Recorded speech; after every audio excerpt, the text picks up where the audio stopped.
नमस्कार दोस्तों, एक बार फिर मेरे YouTube चैनल में आपका स्वागत है और मैं हूं अमित सिन्हा। दोस्तों, जैसा कि हम लोगों को पता ही है कि भारत और चाइना के बीच में जो रिलेशनशिप है वह काफ़ी अच्छा नहीं है, बिल्कुल भी अच्छा नहीं है। चूँकि कारण है कि दोनों बहुत बड़ा पावरफुल कंट्री है। जनसंख्या के दृष्टिकोण से भी दोनों बहुत बड़े कंट्री हैं। इकोनॉमिक के दृष्टिकोण से भी दोनों बहुत बड़े कंट्री हैं और दोनों नेबरिंग कंट्री भी है। दोनों के बीच में जो रिलेशनशिप है वो ठीक नहीं रहा है। तो उसी के इर्द गिर्द आज का एडिटोरियल दोस्तों घूमता है। तो आइए सबसे पहले कुछ टर्म एंड कंडीशंस को हम समझते हैं जो भारत और चाइना के रिलेशंस के टर्म में है। दोस्तों दोस्तों भारत और चाइना का रिलेशनशिप के बारे में कहा जाता है कि फ्रॉम एंशियंट टाइम्स, यानी कि एंशियंट टाइम से हम लोग बात करते हैं कि एंशियंट टाइम में यानी कि प्राचीन समय में दोनों के रिलेशनशिप बहुत अच्छे थे, जब जो है सो व्यापार जो है सो सिल्क रूट के माध्यम से हुआ करता था।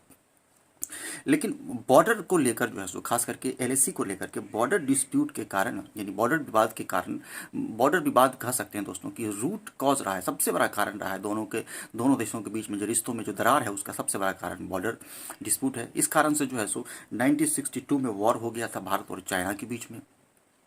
उसके बाद 1967 में भारत और चाइना के बीच क्लैश हुआ है। 1987 में फिर जो है सो क्लैश या स्क्रिमिस का मतलब भी क्लैश होता है, तो फिर स्क्रिमिस हुआ है भारत और जो है सो चाइना के बीच में। तो देखते हैं दोस्तों किस तरह से जो है सो रिलेशनशिप दोनों में बिगड़ता जा रहा है।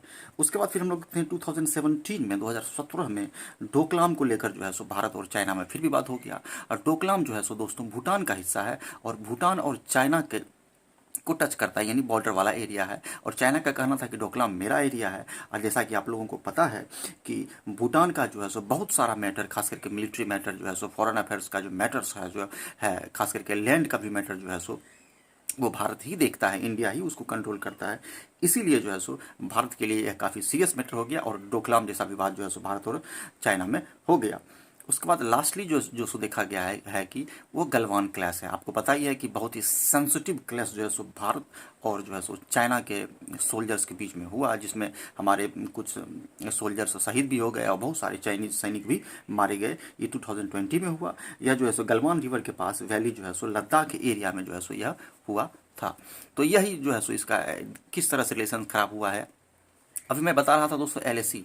तो एलएसी क्या है कि एलएसी को हम लोग कहते हैं कि line of actual control. Line of actual control यानी यह एक इमेजिनरी लाइन है, यानी काल्पनिक रेखा है। कोई वास्तविक जो है सो बॉर्डर जो है सो निर्धारित नहीं किया गया है। जैसे कि यदि यह एक इमेजिनरी लाइन है तो इस साइड जो है सो चाइनीज सोल्जर्स हैं और इस साइड जो है सो इंडियन सोल्जर्स हैं। तो चाइनीज सोल्जर्स क्या करती थी, पेट्रोलिंग करने के क्रम में वह जो है सो एलएसी को क्रॉस कर जाती थी। तो ऑब्वियसली किसी भी देश के का जो रीजन है उसमें यदि आप क्रॉस करेंगे तो वह एक मैटर ऑफ क्लैश हो जाता है, मैटर ऑफ वॉर हो जाता है, तो वॉर छिड़ जाता था। तो यह चाइनीज जो है सो एग्रेशन बार बार देखने को मिलता था। तो वह इमेजिनरी लाइन जो है सो जो कि भारत और चाइना को सेपरेट करता है उसी को एलएसी कहते हैं। अब दोस्तों इसमें मैंने मैप के माध्यम से समझाने का प्रयास किया है। देखिए दोस्तों, यह जो एरिया है यह जम्मू कश्मीर का जो एरिया है, जहाँ पर कि जो है सो लेह लद्दाख वाला इस साइड का एरिया है। यह नॉर्थ एरिया है हमारे भारत का जो मैप है उसका। तो यह जो एरिया है दोस्तों, यह एरिया पूरा लद्दाख का एरिया कहलाता है। तो यहाँ पर जैसा कि देख रहे हैं तो कारगिल में वॉर भी हुआ था भारत और पाकिस्तान। कारगिल लद्दाख वाला एरिया है, ये हो गया लेह आपका। और यह जो लाइन है, यह जो एरिया आप देख रहे हैं, यह जो लाइन देख रहे हैं, तो इसी लाइन को, यह इमेजिनरी लाइन है, इसी लाइन को हम लोग एलएसी यानी लाइन ऑफ एक्चुअल कंट्रोल कहते हैं। इसी को लेकर जो विवाद है, यहीं से चाइनीज एग्रेशन इस साइड होता है जिस कारण से क्लैश या झड़प हो जाता है। और यह जो एरिया है इसी को हम लोग गलवान वैली कहते हैं। तो यही गलवान वैली है दोस्तों। ये जम्मू कश्मीर वाला एरिया हो गया। तो यह हमारा जो है सो नक्शा है, इसके हिसाब से हम लोग समझने का प्रयास करते हैं। आप इसका स्क्रीनशॉट भी ले सकते हैं ताकि आपको आगे समझने में अच्छा होगा। तो आइए दोस्तों इसे हम लोग जो है सो स्टार्ट करते हैं और देखते हैं इसके प्रॉस एंड कॉन्स को। आज का एडिटोरियल दोस्तों ये इसका हेडिंग कह रहा है दोस्तों कि एंडिंग द इम्पास। इम्पास का मतलब हो गया जो गतिरोध है या जो डिफिकल्ट सिचुएशन है, कि गतिरोध को समाप्त करना, यही इसका हेडिंग है। किस संदर्भ में, तो on India China ties. Bharat और चाइना के बीच में जो टाइज है, जो संबंध है, उस संबंध में, यानी जो रिलेशन है उस रिलेशन में। टाइज का मतलब रिलेशन। आइए दोस्तों इसका जिस्ट देखते हैं।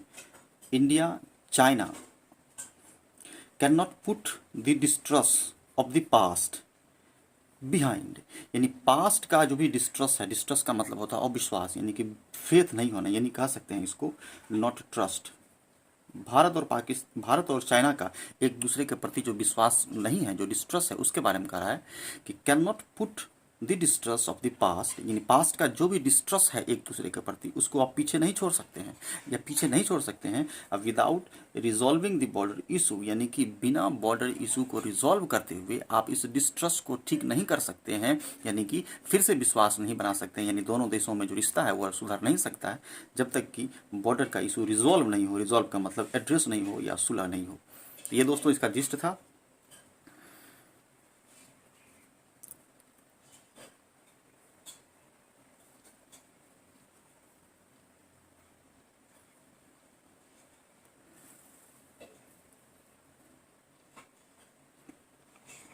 आइए दोस्तों इसे हम लोग देखने का प्रयास करते हैं, विथ फुल कंसंट्रेशन इसको देखना है।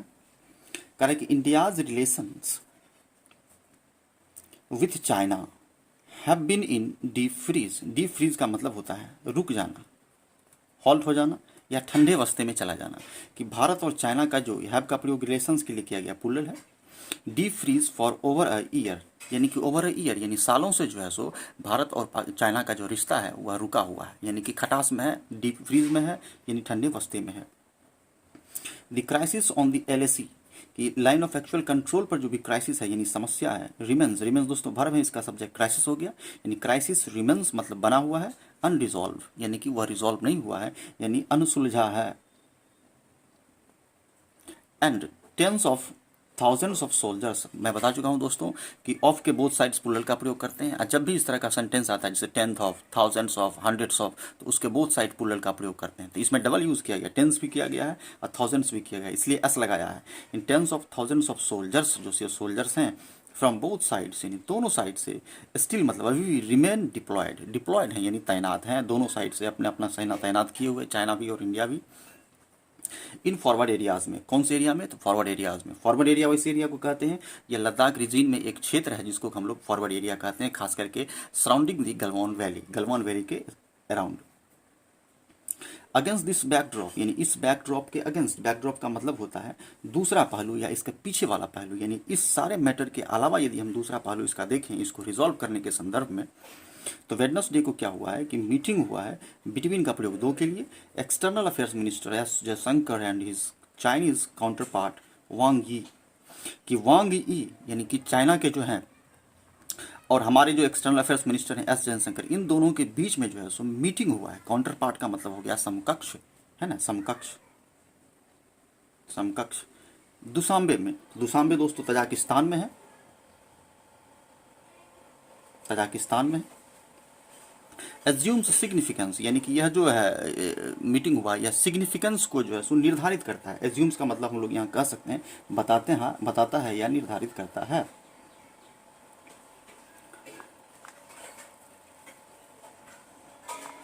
Their last meeting in Moscow in September 2020, और लास्ट मीटिंग जो है सो इस दोनों के बीच में, इन दोनों के बीच में जो है सो हुआ था, कब हुआ था, सितंबर में हुआ था 2020 में, मॉस्को में हुआ था। तो हम लोग अभी तक देखा कि दो मीटिंग्स हो चुके हैं दोनों देशों के काउंटर पार्ट के बीच में। एक जो है सो रिसेंटली दुशांबे में हुआ है तजाकिस्तान में, और दूसरा रूस के मॉस्को में हुआ था सितंबर 2020 में। तो यह उसी समय हुआ था जब दोनों के देश के बीच में जो है झड़प हो गया था। गलवान घाटी के क्लैश के बाद यह मीटिंग्स अर्जेंटली सडनली बुलाया गया, और तब उसके बाद जो है सो दोनों देशों की सेनाएं जो है सो रिट्रीट करती है। जैसा कि हम लोगों ने वीडियो में भी देखा कि चाइनीज जो है सो आर्मी जो है सो वह जो है सो उस एरिया को छोड़कर जो है पीछे की ओर जा रही है, यानी रिट्रीट कर रही है, यानी डिसएंगेजमेंट कर रही है।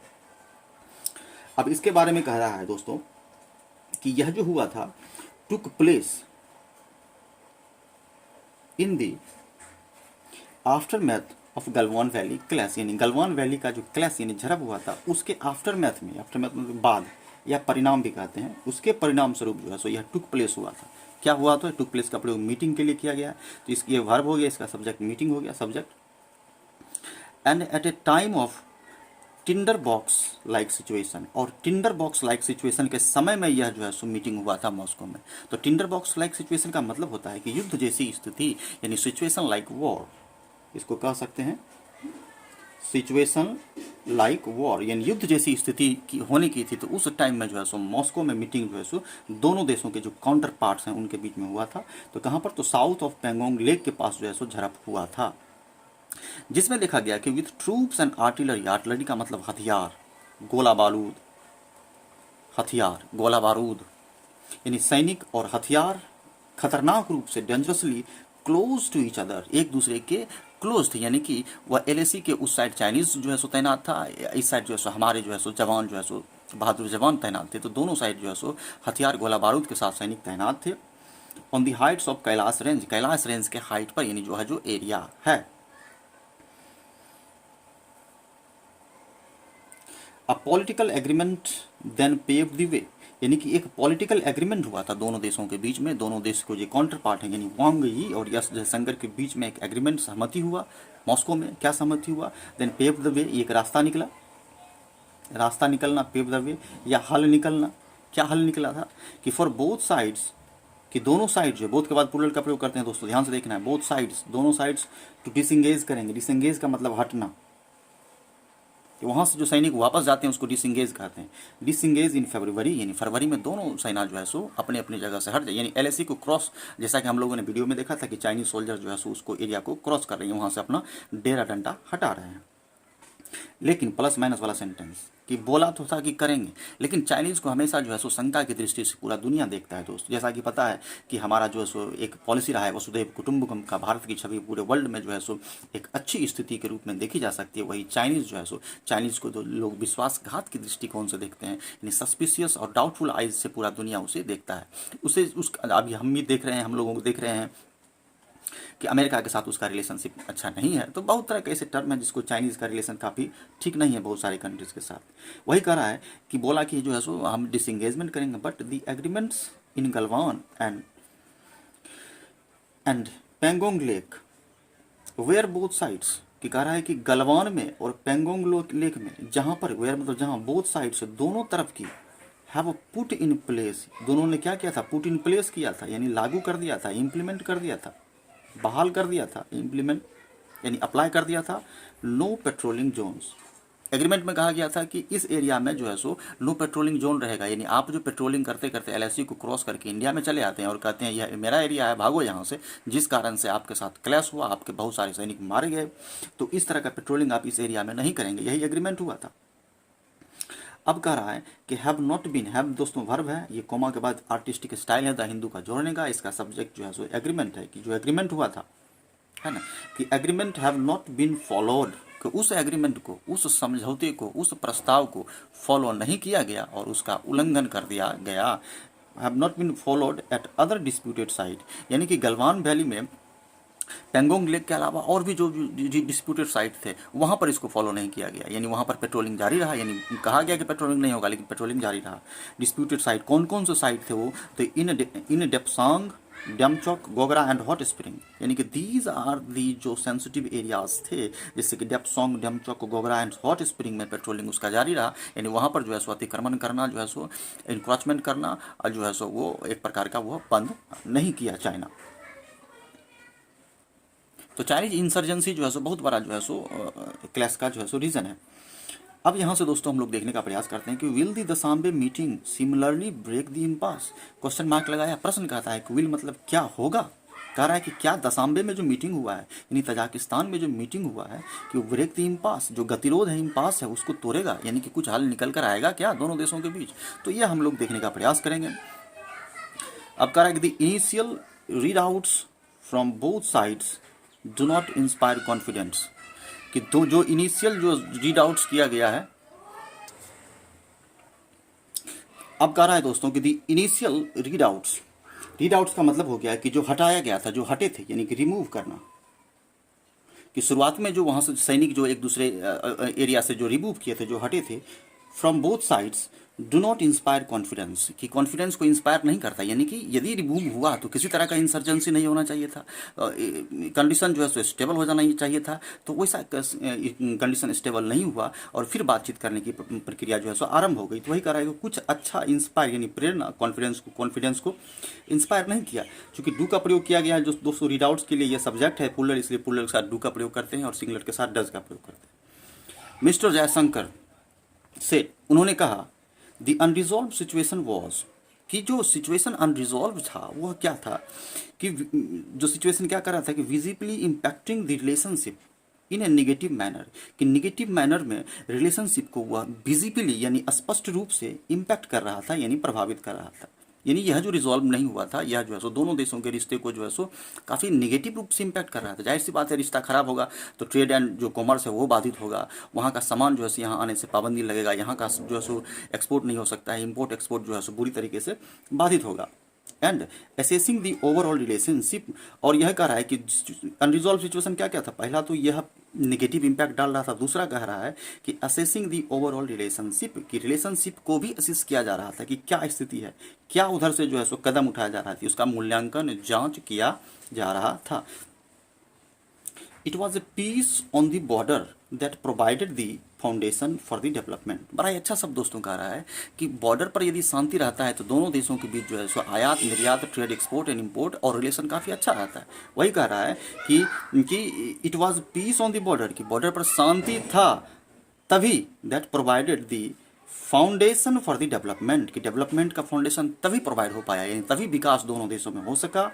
ऑफ टाइज सिंस 1988, यानी 1988 के बाद जो टाइज, जो संबंध है उसमें डेवलपमेंट हुआ कब, जबकि बॉर्डर पर शांति था, यानी शांति था तो दोनों देशों में बातचीत आगे बढ़ा।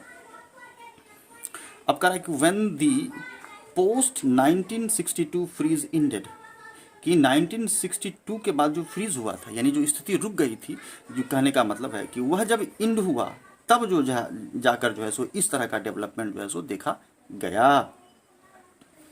Mister Wang did not appear to view the boundary dispute. अब कह रहा है कि बाउंड्री डिस्प्यूट को व्यू करने के लिए अपीयर मिस्टर वांग नहीं होते हैं। अपीयर मतलब यहाँ प्रकट होना हो जाएगा, नहीं होगा दोस्त, बल्कि यह होगा कि ऐसा नहीं लगता, यानी वो सीरियसनेस नहीं दिखाते हैं। Mister Wang did not, did के बाद V1, appear to view the boundary dispute, कि बाउंड्री डिस्प्यूट को उतना अच्छे से वो नहीं देखते हैं विद द सेम सीरियसनेस, जिस तरह से सीरियसनेस भारत दिखाता है, यानी उसको सीरियस नहीं लेता है। सीरियसनेस नहीं लेंगे तो मैटर और बढ़ेगा, बात को समझ रहे हैं। उसके बदले क्या करता है मिस्टर वांग, इंस्टीड, यानी उसके बदले calling for it to be kept, और इसको कॉल फॉल करते हैं, इसको कहते हैं या इसका डिमांड करते हैं कि इसको केप्ट रखा जाए, यानी अलग रखा जाए। क्यों भाई, इससे आप पल्ला क्यों झाड़ रहे हैं?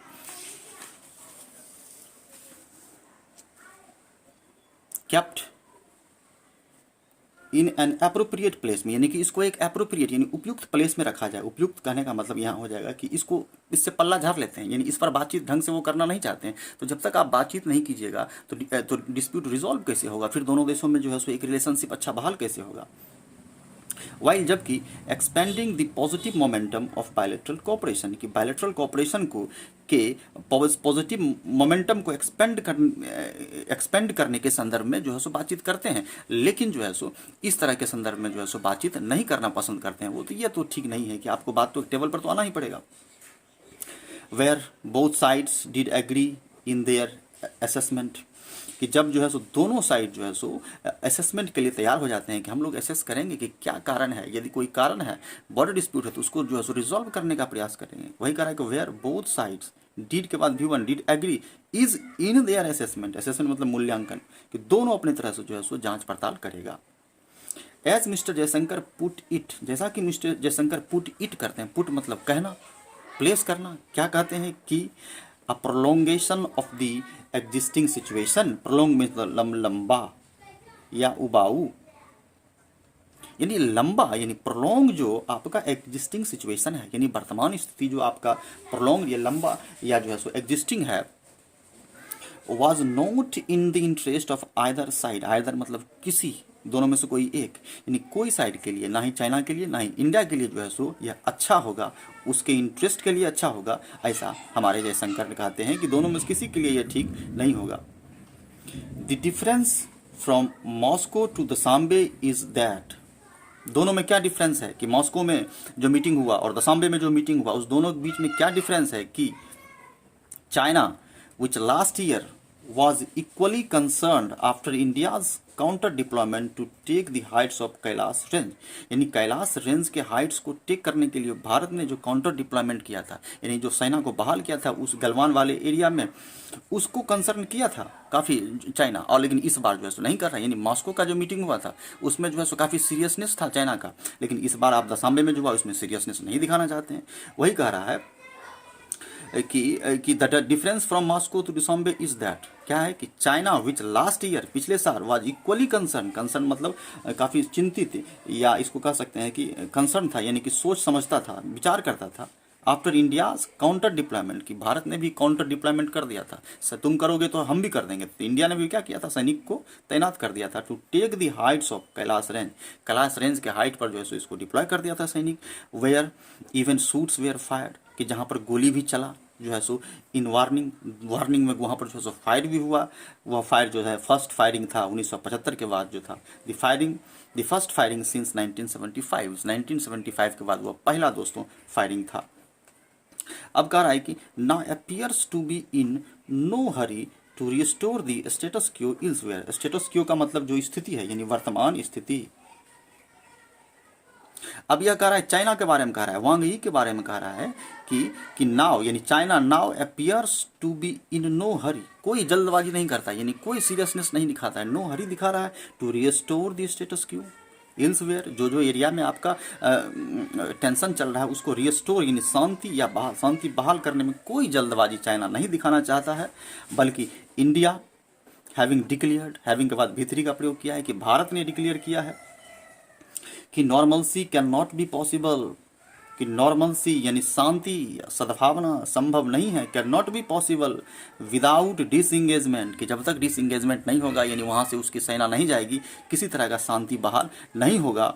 एंड डी एस्केलेशन, और डी एस्केलेशन जब तक नहीं होता, डी एस्केलेशन का मतलब कि किसी तरह का जो है सो इंसर्जेंसी नहीं होगा, यानी उसकी सेना वहाँ से वापस जाएगी और हमारी सेना इधर आएगी। तो जब तक डी एस्केलेशन या डिसंगेजमेंट नहीं होगा तब तक शांति उस एरिया में बहाल नहीं हो सकता है, ऐसा भारत का कहना है। और भारत ने क्या सिग्नल दिया है, सिग्नल इट्स इंटेंट, इंटेंट मतलब इरादा, इसने अपना इरादा बताया, इंटेंशन बताया है कि with measures including scrutiny on Chinese investment, कि और यह भी कहा है कि जितने भी चाइनीज इन्वेस्टमेंट भारत में होंगे, एक्सपोर्ट होंगे, उन सब पर जो है सो जांच किया जाएगा और उसको हॉल्ट कर दिया जाएगा, यानी किसी तरह का जो एक्सपोर्ट इंपोर्ट नहीं होगा। स्क्रूटनी मतलब जांच, मेजर्स का मतलब कदम, चाइनीज इन्वेस्टमेंट में, यानी चाइनीज इन्वेस्टमेंट जो भी इंडिया में होगा उसको स्टॉल या होल्ड कर दिया जाएगा।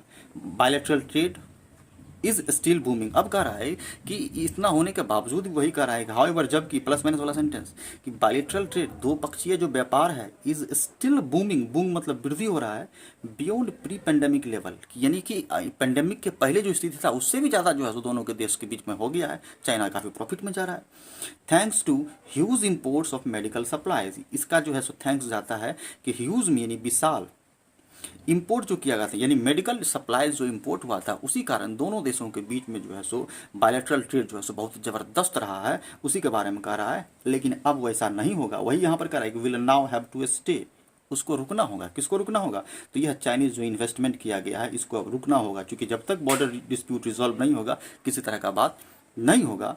The course to underline its resolve on restoring the status quo, यही कह रहा है कि will now have to stay, इसको रुकना होगा, चाइनीज इन्वेस्टमेंट को रोक दिया जाएगा। The course to underline its resolve on restoring the status quo यानी जो वर्तमान स्थिति है उसको रिस्टोर करने के लिए, ठीक करने के लिए, बहाल करने के लिए, रिजॉल्व करने के लिए अंडरलाइन करना होगा, यानी कि रेखांकित करना होगा कोर्स को कि किस किस कारण से है, तभी आपका हो पाएगा। नहीं तो आपका जो है सो इसको क्या कर दिया जाएगा, यानी कि स्टे कर दिया जाएगा। यदि चाहते हैं कि रिलेशन अच्छा हो तो आप ऐसा कीजिए, वरना आपका जितना इन्वेस्टमेंट है सबको जो है सो स्टे कर दिया जाएगा, यानी किसी तरह का जो एक्सपोर्ट इंपोर्ट नहीं होगा। तो जाहिर सी बात है कि चाइना जो है सो बहुत बड़ा एक्सपोर्टर है इंडिया के लिए, इंडिया सबसे ज़्यादा जो इंपोर्ट है चाइना से करती है, तो चाइना को बहुत बेनिफिट होता है दोस्तों। इसलिए चाइना को एक डर लगा हुआ है कि लार्ज अमाउंट जो हमको इंडिया से आता है कहीं वो रुक ना जाए। तो ये सब जो है सो डिप्लोमेटिक पॉलिसी है, जिस कारण से आप जो है सो अपने दुश्मन को घेर सकते हैं। मिस्टर वांग ऑल्सो सेड, मिस्टर वांग ने यह भी कहा कि Beijing's strategic judgment on China-India relations remain unchanged। देखिए, ये कहा जाता है कि जिद्दी जो है ना ज़्यादा ठीक नहीं होता है। वही इसमें कह रहा है कि अब वो वांग कहता है कि हम मेरा जो पॉलिसी है भारत के प्रति वही रहेगा, हम बदलने वाले नहीं है। तो नहीं बदलोगे तो भुगतो यार तुम, है ना। तो वही कह रहा, Wang also said that Beijing's strategic judgement, कि बीजिंग का जो जजमेंट है कि भारत के साथ कि क्या है ठीक है क्या नहीं, वह जो जजमेंट है चाइना भारत रिलेशंस पर रिमेन अनचेंज, वह अनचेंज बना रहेगा, यानी कोई चेंजिंग नहीं होगा। इसका सब्जेक्ट दोस्तों जजमेंट, रिमेन मतलब बना रहेगा, अनचेंज मतलब कोई परिवर्तन नहीं होगा। वेदर, अब प्रश्न यह है कि वेदर मतलब क्या। अब कहना चाह रहे कि क्या चाइनाज पीएलए, पीएलए का मतलब हो गया उसका जो अपना आर्मी है, यानी है ना people's liberation of army, China का जो आर्मी है, कि क्या चाइना का army which has been dragging its feet, कि वह आर्मी जो अपने फीट को ड्रैग कर रही है, ड्रैग का मतलब खींचना, पीछे खींचना, यानी चाइनीज सेना जो वहाँ से हट रही है उस एरिया से, कि क्या वह PLA on negotiations to store the LAC status quo since February, यानी कि फरवरी के बाद से जो स्टेटस क्यू है, जो स्थिति है, करंट स्थिति है एलएसी पर, उसको रिस्टोर करने के लिए, बातचीत करने के लिए कर पाएगी, क्या इस तरह का होगा। उसी संदर्भ में कह रहा है कि वह कि क्या China's PLA which has been dragging its feet on negotiations, negotiations के संदर्भ में to restore LAC status quo since February, फरवरी से जो इस तरह का स्टेटस क्यू है उसको रिस्टोर करने से जो अपना पैर खींच रही है या जो पीछे हट रही है। शेयर्स, अब शेयर्स दोस्तों यहाँ वर्ब है, इसका सब्जेक्ट पीएलए है, ये सब्जेक्ट है इसका, कि चाइना का जो आर्मी है shares that judgement remains to be seen, कि अब जो यह जजमेंट है यह देखा जाएगा कि आगे क्या होगा, कि रिमेन्स टू बी सीन बना हुआ है कि देखा जाएगा कि क्या होता है कि नहीं होता है। तो वो दोबारा प्रश्न है कि आप कहते क्या हैं करते क्या हैं, बोलते कुछ हैं करते कुछ हैं। आप एग्रीमेंट में बोले थे मॉस्को में कि हम इस तरह का काम करेंगे, वहाँ पर पेट्रोलिंग नहीं करेंगे, और लेकिन आप देख रहे हैं कि गलवान के अलावा बहुत सारे एरिया में अभी भी पेट्रोलिंग है, अभी भी इवन अभी भी जो है सो बहुत सारा जो इंसर्जेंसी किया जा रहा है, चाइनीज सेना हटने का नाम ले रही है। अब लास्ट में हिंदू नसीहत देकर दोस्तों छोड़ता है कि the only way for Beijing, कि चाइना के लिए या बीजिंग के लिए एकमात्र रास्ता है, only way to demonstrate that, कि आपको डेमोन्स्ट्रेट करना होगा, दिखाना होगा, शो करना होगा, शो करना होगा कि इज इंडीड द केस, कि यह केस यानी गलवान का या फिर जो इंसर्जेंसी का जो केस है, इंडीड मतलब वाकई, the case will be resume, कि इसको रिज्यूम कर दिया जाएगा, यानी फिर से जो है सो बातचीत किया जाएगा। यानी आप जो नकार रहे हैं बातचीत करने के लिए, दशामे में जो मीटिंग हुआ उसमें आप जो पीछे हट गए, यानी फिर से आप बात करने के लिए टेबल पर आइएगा, इसलिए आपको रिज्यूम यानी पुनः स्टार्ट करना, यानी क्या रिज्यूम करना होगा, तो बातचीत करना होगा, नेगोशिएशंस को यानी बातचीत को, ऑन एलएसी मैटर पर एट दी अर्लीस्ट, जितना जल्द हो सके आपको बातचीत करना होगा। नहीं तो अनलेस, अब कह रहा है कि अनलेस यानी जब तक नहीं, कि जब तक नहीं, unless a full restoration of peace, कि पीस को रिस्टोरेशन यानी फुल रिस्टोरेशन, की पूर्ण रिस्टोरेशन होना चाहिए, शांति बहाल होना चाहिए, एंड डी एस्केलेशन होना चाहिए। एस्केलेशन मतलब चढ़ाई करना और डी एस्केलेशन मतलब पीछे हटना, कि जब तक पीछे नहीं हटा जाएगा, पूर्ण पीछे नहीं हटा जाएगा, ऑन द बॉर्डर हैपन, कि जब तक बॉर्डर पर रिस्टोरेशन फुल नहीं होता है, डी एस्केलेशन नहीं होता है, the relations in all other spheres, कि जितने भी रिलेशंस स्फेयर्स में, या जो पॉलिटिकल हो या फिर आपका इकोनॉमिकल हो, in terms of export and import हो, या in terms of Chinese investment हो, या बायलैटरल ट्रेड हो, किसी तरह का जो आपका रिश्ता है, यानी सारे स्फेयर यानी आवरण, स्फेयर मतलब आवरण, इसको हम लोग यह भी कह सकते हैं एस्पेक्ट, जितने भी एस्पेक्ट्स हैं विल रिमेन क्लॉक्ड, क्लॉक्ड बना रहेगा, यानी अंधकारमय में रहेगा, छिपा हुआ रहेगा, अंधकारमय, या इसको हम लोग हिडन भी कहते हैं, छिपा हुआ रहेगा, यानी कि इन डिस्ट्रेस यानी अविश्वास में, यानी जब तक आप नहीं कीजिएगा आपका यह सब कुछ अंधकारमय रहेगा, आप पर अविश्वास रहेगा, आप पर कोई फेथ नहीं होगा, आपके साथ कोई जो है सो रिलेशनशिप मेंटेन नहीं किया जाएगा, क्योंकि झटका ज़्यादा आपको ही लगेगा, है ना। तो यही दोस्तों आज का था एडिटोरियल, एक बार फिर से इसे देखने का प्रयास करें। आई होप कि आप लोगों को अच्छा लगा होगा, अच्छा लगा तो अवश्य सब्सक्राइब करें, अपने दोस्तों को भी शेयर करें, लाइक करें, कमेंट भी करें। तो बने रहें मेरे यूट्यूब चैनल के साथ, मिलते हैं अगले वीडियो में, तब तक के लिए धन्यवाद।